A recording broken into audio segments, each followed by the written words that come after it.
আসসালামু আলাইকুম everyone, welcome back to my channel Meghla cooking world.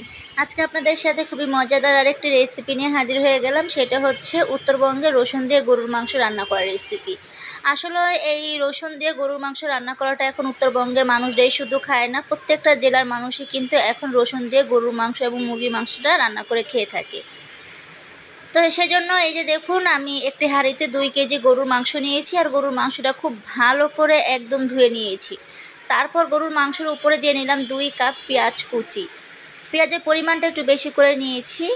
তারপর দিয়ে নিলাম গরুর মাংসের উপরে আধা চামচের থেকে কিছুটা বেশি জিরা পেস্ট, এবং দিয়ে নিলাম এখন গরুর মাংসের উপরে 2 টেবিল চামচ আদা রসুনের পেস্ট। এখানে আদা আর রসুনটা একত্রে পেস্ট করে নিয়েছি।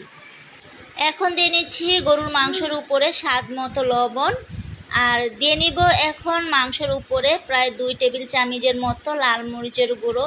আসলে লাল মরিচের গুঁড়োর পরিমাণটা একটু বেশি করে দিয়ে নিলাম, কারণ গরুর মাংসতে একটু ঝাল হলে আমার কাছে ভীষণ ভালো লাগে, সেজন্য মরিচের গুঁড়োর পরিমাণটা বেশি করে দিয়ে নিলাম।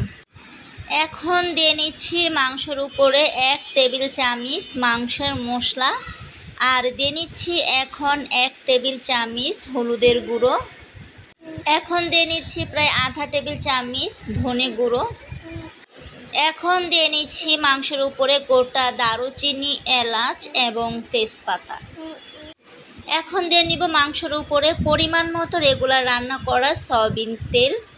তো মাংসের উপরে সব ধরনের মশলাটা দেওয়ার পর এখন হাতের সাহায্যে মাংসগুলো মশলার সাথে খুব ভালো করে মাখিয়ে নিচ্ছি।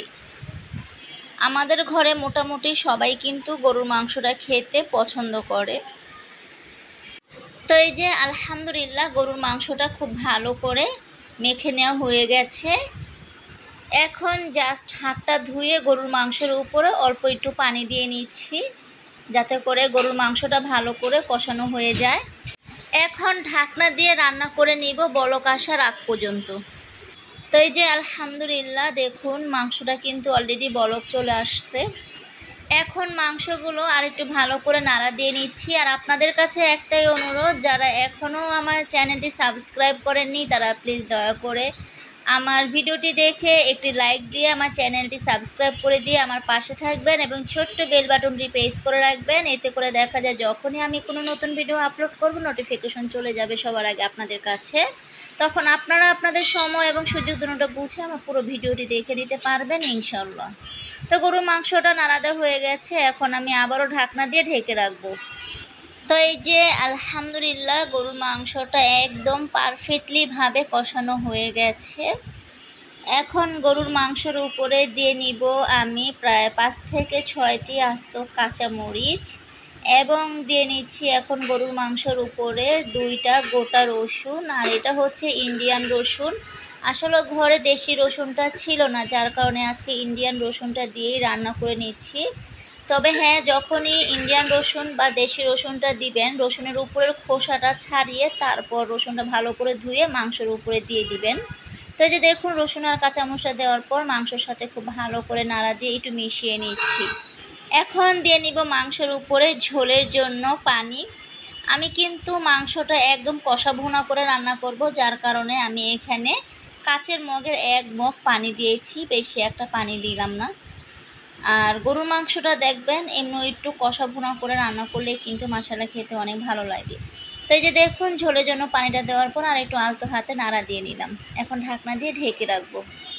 আপনারা অনেকেই কিন্তু আমার রেসিপিগুলো দেখে এখনও সাপোর্ট বেশি একটা করেননি। তো আলহামদুলিল্লাহ আপনারা আমাকে যতটুকুই সাপোর্ট করেছেন, এতে কিন্তু আলহামদুলিল্লাহ আমি অনেকটাই খুশি, আমি রাগ না। তবে ইনশাল্লাহ আপনারা আমার সামনের দিকে আরও বেশি বেশি সাপোর্ট করবেন, যেন আমি আমার এই ছোট্ট চ্যানেলটাকে নিয়ে অনেক দূর পর্যন্ত এগিয়ে যেতে পারি। তো আলহামদুলিল্লাহ এই তো দেখুন, রসুন দিয়ে গরুর মাংসটা রান্না করা হয়ে গেছে। এখন চুলা থেকে নামিয়ে আপনাদেরকে একটু সার্ভিং বলে সার্ভ করে দেখাবো। আর যতটুকুই ঝোল আছে, আসলে তরকারিটা ঠান্ডা হয়ে গেলে এই ঝোলটুকু আপনার শুকিয়ে যাবে, যার কারণে হালকা একটু মাখা মাখা ঝোল থাকতে চুলা থেকে নামিয়ে নিলাম। এই যে আলহামদুলিল্লাহ আজকে উত্তরবঙ্গে রসুন দিয়ে গরুর মাংসটা একটি মাটির হাঁড়িতে সার্ভ করে আপনাদেরকে দেখালাম। আমার আজকের রেসিপিটা আমার প্রিয় আপুরা ভাইয়ারা আপনাদের কাছে কেমন লাগলো অবশ্যই কমেন্ট করে জানাবেন। আল্লাহ হাফেজ।